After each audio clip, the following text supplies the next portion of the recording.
Meow, I'm Huples cat.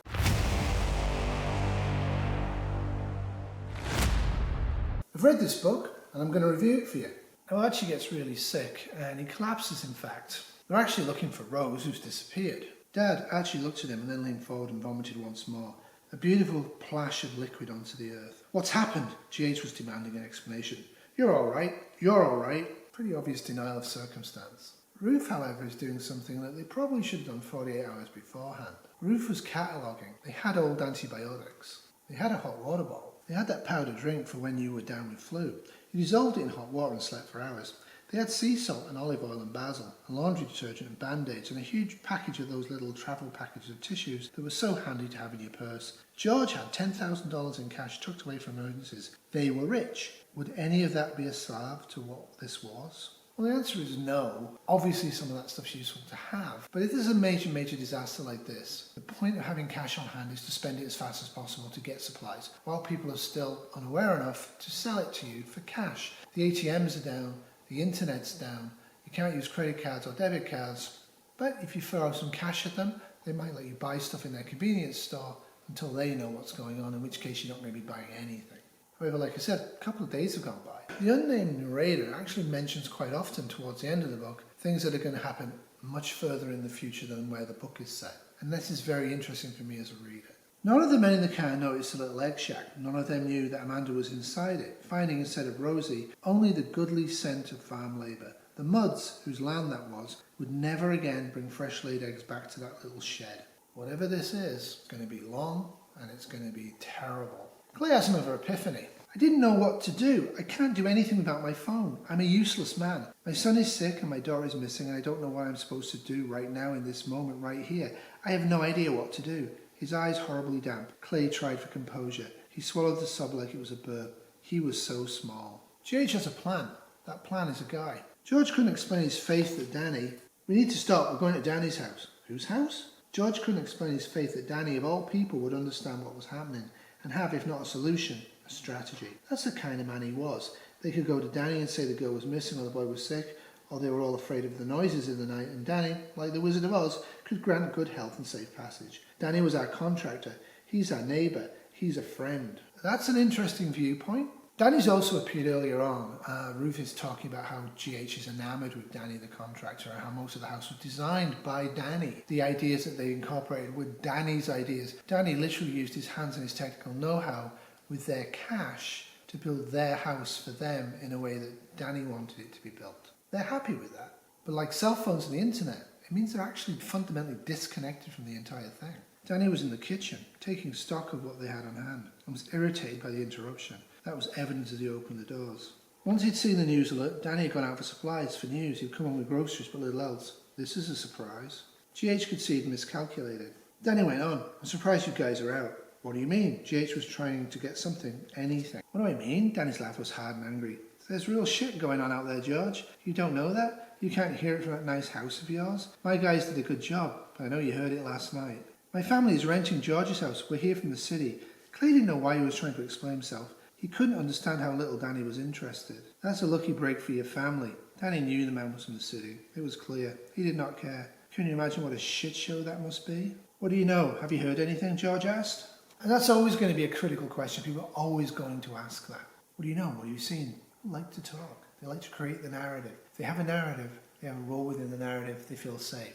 In a massive disaster like this, forget the narrative, get prepping.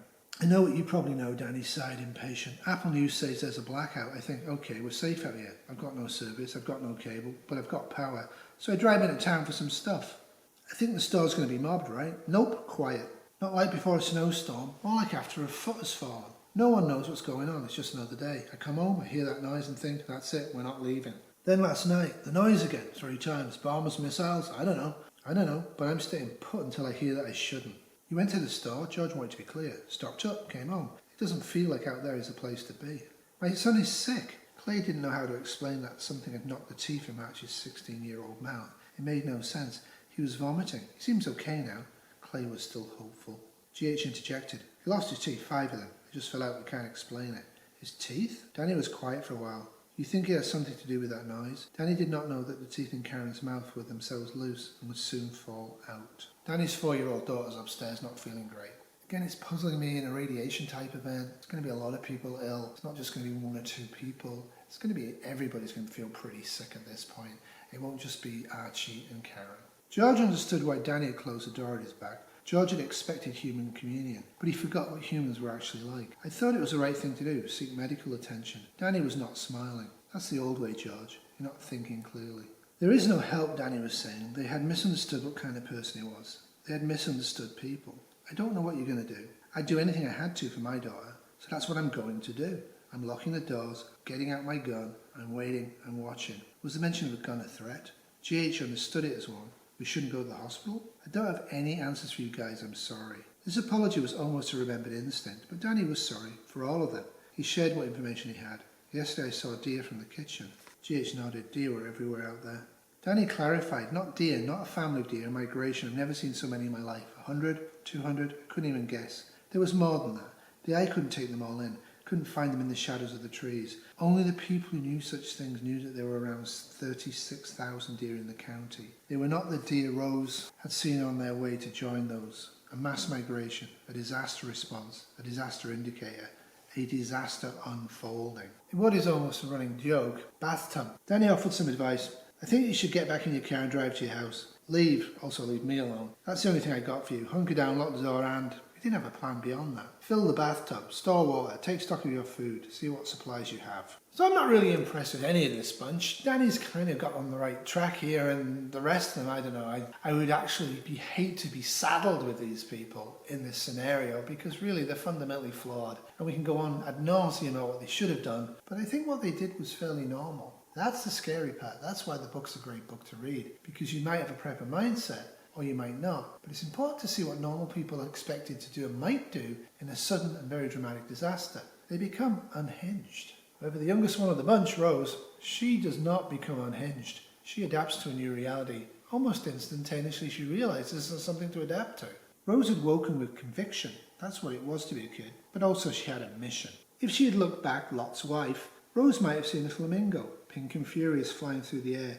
The truth, they'd blown in on the winds, one of evolution's old tricks.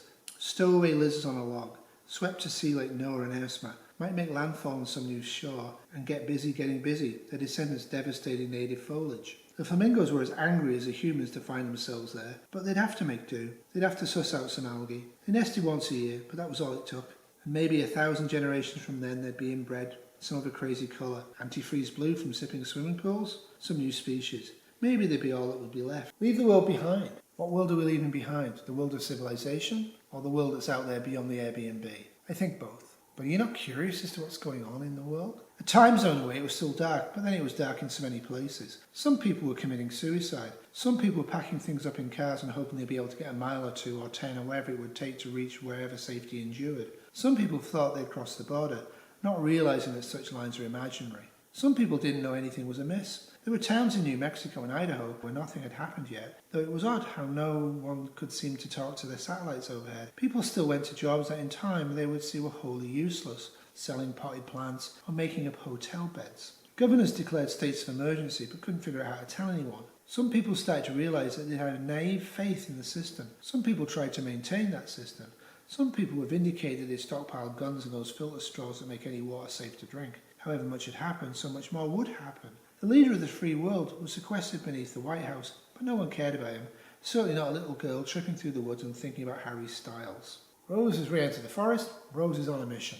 Rose was a survivor and would survive. She knew by some instinct, maybe just a human connection, that she was in the minority. Somewhere south, levees had ceded to the river. Waters rose to the second-story bedrooms and people made their way to attics and rooftops. In Philadelphia, a woman delivering for the 3rd time, a son to be named for her brother, killed while deployed in Tehran, felt the baby on her chest just as the hospital lost power. So it was like the blackout was due to the shock of his skin on hers. All the babies in the neonatal intensive care unit died within hours. Christians gathered in their churches, but so did non-believers, thinking their devout neighbours might be better prepared.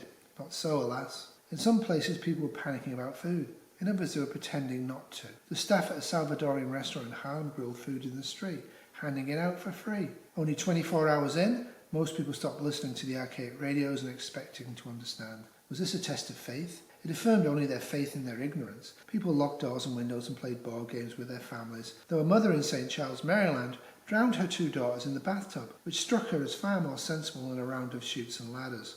That game required neither skill nor strategy. All it had to teach was that life was the mostly unearned advantage or devastating fall. It took unimaginable courage to kill your children. Few people could manage it. Now, I'm not advocating suicide or killing your kids in the event of a disaster like this, but I can understand the absolute helplessness most people are going to feel if this scenario ever actually happens. If there's a blackout across most of the United States with probable atomic warfare, even on a small scale, the absolute loss of civilization would be so devastating to many, many people, they would find it impossible to move forward from it and would prefer to exit. But also the truth is, as the narrator points out, only a minority like Rose are actually going to survive.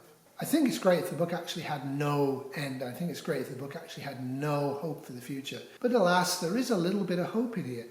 A tiny piece. The next generation of these deer would be born white as the unicorn in those Flemish tapestries that Rose and her family would never see. Not albinism, the one geneticist who worked it out would discover, but intergenerational trauma. Life was like that. Life was about change. The fact the future has a geneticist, and that geneticist, he or she, has the time to figure this out, is hope. But in the here and now, some of the nearby locals got into their cars and drove towards the city.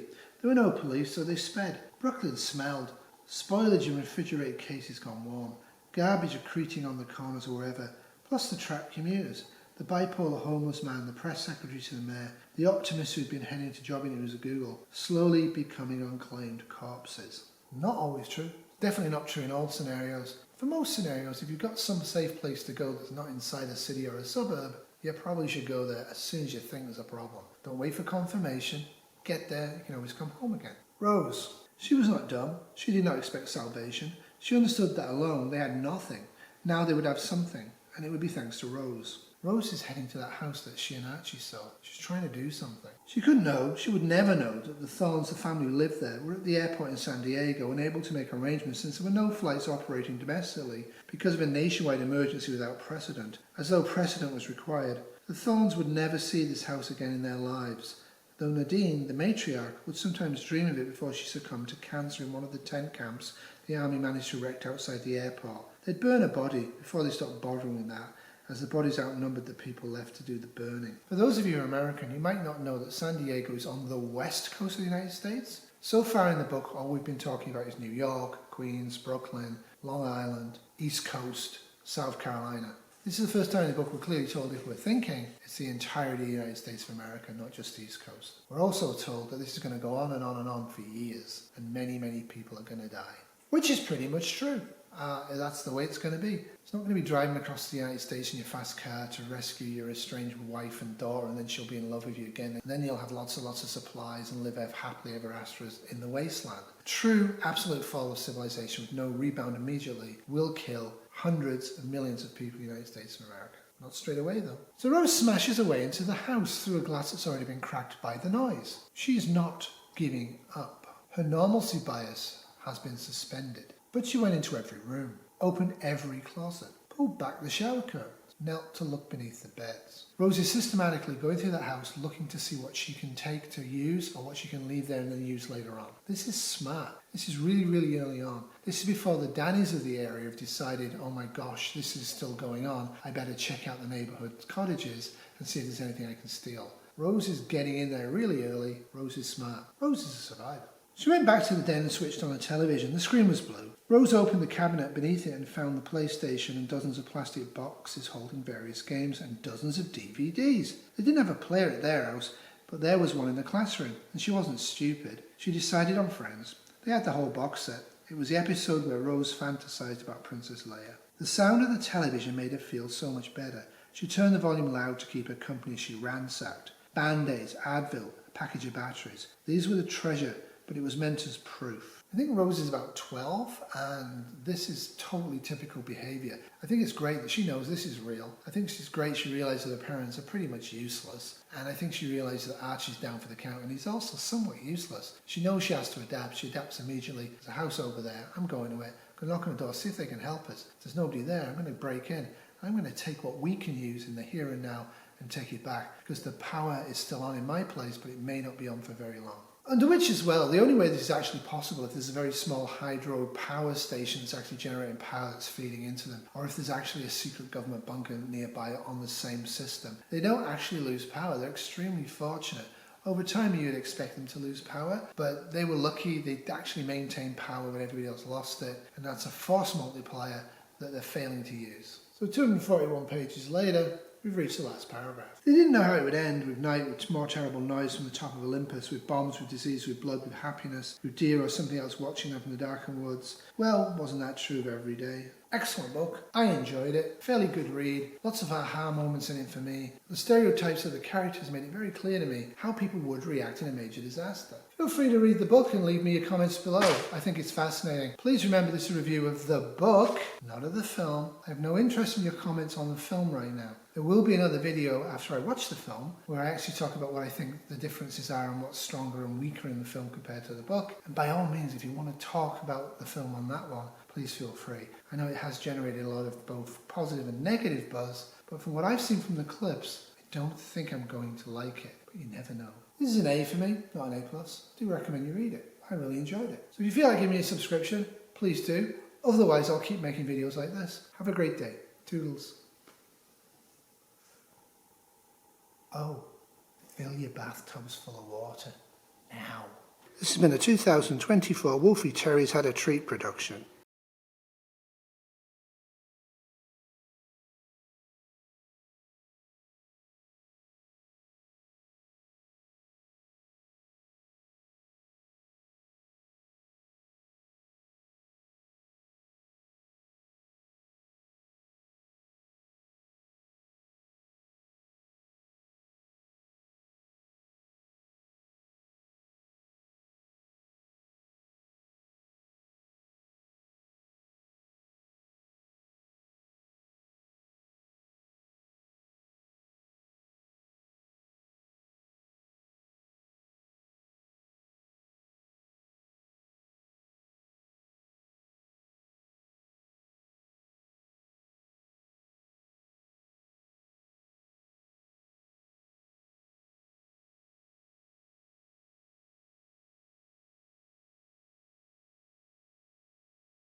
This has been a 2024 Wolfie Terriers Had a Treat production. Thank you.